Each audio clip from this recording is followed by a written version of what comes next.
नमस्कार, आप देख रहे हैं सच का साथी लाइव टीवी न्यूज। मैं हूं आपके साथ अंशिका। आइए नजर डालते हैं इस खबर की ओर। ऑपरेशन सिंदूर को लेकर जन स्वराज पार्टी के संस्थापक प्रशांत किशोर ने कहा कि पाकिस्तान पिछले 3 दशकों से भारत पर हमले कर रहा है। यह बहुत ही पहले हो जाना चाहिए था। उन्होंने कहा कि अगर आपका पड़ोसी आपके घर में पत्थर, गोला बारूद और बम फेंकता रहेगा तो आप इसे कब तक बर्दाश्त करेंगे। दरअसल जन स्वराज का मानना है कि अब जब कोई कार्रवाई हो रही है तो यह इतनी ताकत से होनी चाहिए कि शक्तियां फिर से उबर ना सके।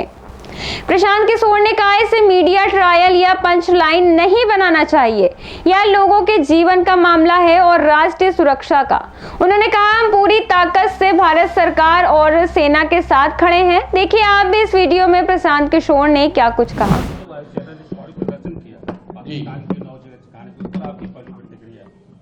प्रतिक्रिया ये है कि ये बरसों पहले हो जाना चाहिए था। आज आपने अगर सेना का जो अभी प्रेस ब्रीफिंग हुआ है उसमें आपने सुना, उन्होंने कहा कि पिछले 3 दशकों से इस तरह के कैंप, इस तरह की गतिविधियां पाकिस्तान के साइड से होती रही है।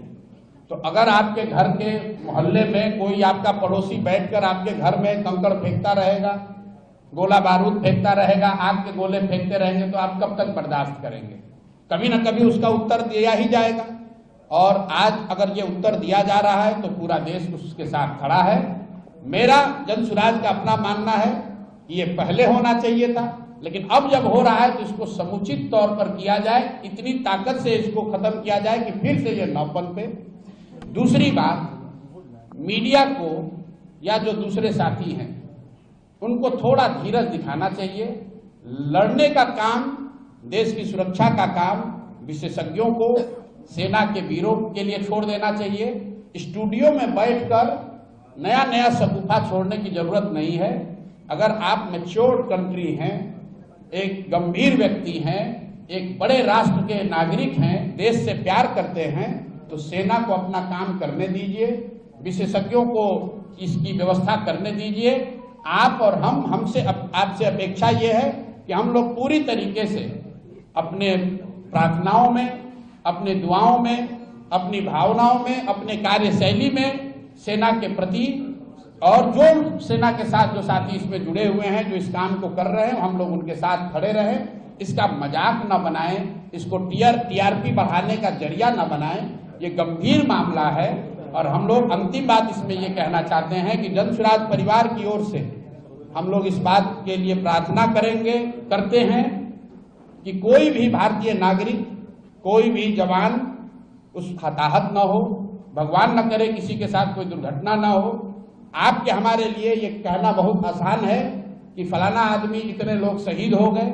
आपके लिए वो कहानी हो सकती है, किसी के लिए वो परिवार है, किसी के लिए वो जिंदगी है। तो हम लोग ये प्रार्थना करते हैं कि ये जो भी कार्रवाई चल रही है इसमें भारत के लोगों का, जो साथी, जो यहाँ के वीर पुत्र, जो लोग लड़ रहे हैं या जिनको जो जिम्मेवारी दी गई है, जो जिम्मेवारी निभा रहे हैं, उनको, उनमें से कोई हताहत न हो, उनको कोई उनके साथ दुर्घटना ना हो। बाकी जो कुछ भी जिम्मेवारी नागरिक होने के नाते हम लोग पर होगी, जो सरकार और सदन तय करेगी, हम लोग सब उसमें साथ खड़े रहेंगे। इसी सवाल को आगे बढ़ाते हुए विपक्षी पार्टियां वो दिन गिनती कर रही है कि 13 दिन हो गए, 14 दिन हो गए, सरकार अटैक क्यों नहीं कर रही है। क्या किसी देश पर अटैक कर देना इतना आसान है? हम उदाहरण के तौर पर इजराइल और रशिया को देख रहे हैं। इजराइल, देखिए मैं आपको मैंने पहले कहा कि ये समय नहीं है एक दूसरे पर छीटाकशी करने का। लड़ाई कोई पार्टी नहीं लड़ती है, न पक्ष वाली पार्टी लड़ रही है, न विपक्ष वाले लड़ रहे हैं। देश के बच्चे लड़ रहे हैं, इस देश के युवा लड़ रहे हैं। तो इस पर राजनीति नहीं कीजिए। देश के लोगों ने सदन में सरकार और विपक्ष दोनों को चुनकर भेजा है। दोनों को उनकी जिम्मेवारी दी गई है लोकतंत्र में, संविधान में। उनको साथ मिलकर जो देश की सेना कर रही है, जो विशेषज्ञ कर रहे हैं, उसके साथ हम लोग को खड़ा होना है। उनको ऑपरेशनल फ्रीडम है, जैसा कि हम लोग प्रेस से पढ़ रहे हैं, लेकिन जो राजनीतिक नेतृत्व है वो तो देश की सरकार को ही करना है। जब इंदिरा जी थी तब कांग्रेस की सरकार थी, तब भी सब लोग साथ खड़े थे। आज भाजपा की सरकार है तब भी साथ खड़े सब होंगे, और जब देश का मामला होगा सरकार किसी की हो, लोग देश के साथ खड़े हैं, किसी नेता और दल के साथ नहीं खड़े हैं।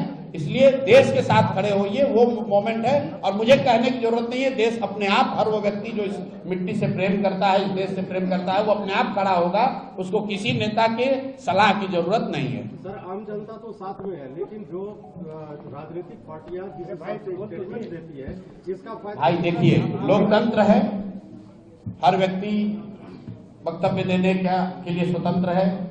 वो किस भाषा का प्रयोग करता है, वो अपनी किस सोच को दर्शाता है, ये जनता तय करती है। हमने अपनी ओर से, अपने जन स्वराज दल की ओर से, अपने साथियों की ओर से जो कहना था वो कहा। मैं फिर से आग्रह यही करूंगा कि मुझे जैसा लगता है कि देश दुनिया में भारत में एक जो कमी हम लोग अभी देखते हैं अपनी व्यवस्था में, कि इसको मीडिया ट्रायल ना बनाया जाए, इसको मजाक का मुद्दा ना बनाया जाए। ये लोगों की जान का मामला है, देश की सुरक्षा का मामला है। कोई भी वक्तव्य देने से पहले, मुझे लोग सुबह से कह रहे हैं भैया तुरंत वक्तव्य दीजिए, मैंने सुबह से कोई वक्तव्य नहीं दिया है, क्योंकि सेना का जब वक्तव्य आ गया उसके बाद ही कुछ बोलना सही है।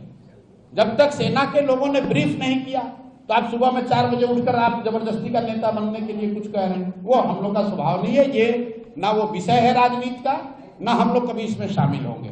सेना का वक्तव्य आया है, हम लोग उसको सैल्यूट करते हैं, हम लोग उनके साथ खड़े हैं। ना हम में वो योग्यता है कि मैं सेना को बताऊं कि उनको क्या करना चाहिए, और ना मेरा वो काम है। हम लोग का काम ये है कि जो विशेषज्ञ कर रहे हैं, जो देश की संसद तय कर रही है, जो देश की सेना कर रही है, हम लोग उसके साथ तन मन धन से हर तरीके से खड़े हैं। जो नागरिक होने के नाते हम लोग पर जिम्मेवारी आएगी, हम लोग उसको ईमानदारी से पूरा करने की कोशिश करेंगे। इस खबर में बस इतना ही। ऐसी और खबरों के लिए देखते रहें सच का साथी लाइव टीवी न्यूज।